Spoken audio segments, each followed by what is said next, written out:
So we brought you this story a couple days ago. BLM activist called Quentis Brown, a gun control guy, walked into the office of the Louisville Mayoral Candidate, Craig Greenberg, last Monday, and then opened fire.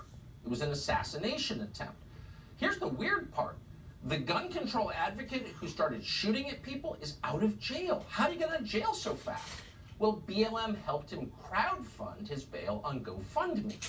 Now, GoFundMe, you may remember, is the same website that just cut off donations to nonviolent groups like the Canadian truckers. How exactly does this work? This is kind of what Sandy Cortez was talking about, no? Miranda Devine is a columnist at the New York Post, honestly one of the best journalists in America, and we're always grateful to have her on this show. Miranda, thanks so much for coming on. So GoFundMe got this attempted assassin out of jail, like, instantly?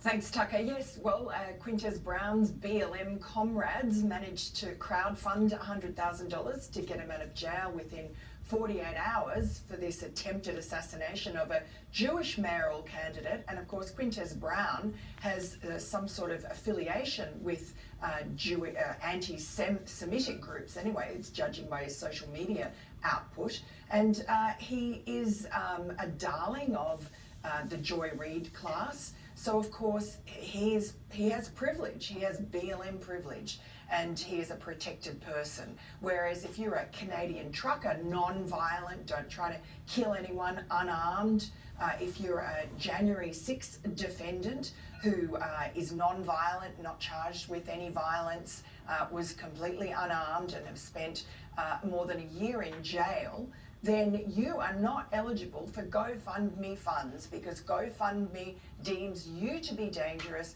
but not BLM attempted assassins, and not Antifa rioters who also have no problem raising funds on GoFundMe. Well, I mean, so what you're seeing is GoFundMe and other tech companies like GoFundMe are acting as enforcers for the most radical and violent political factions in our country. That's my takeaway.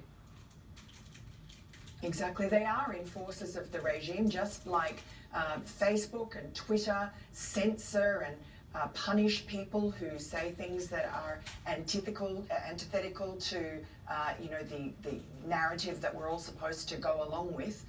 Anybody who steps outside the regime's favoured behavioural norms is punished by big tech.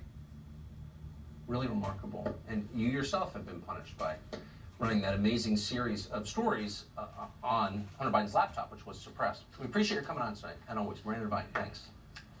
Thanks, Tucker. So Kyle Rittenhouse attempted to defend himself in the summer of 2020 when people tried to murder him, including a convicted child molester. He was brought up on murder charges for that. He was found not guilty. Now, we followed his trial for an episode in our documentary series, Tucker Carlson Originals, and now Kyle Rittenhouse is a major announcement we're pleased he will make on this show next.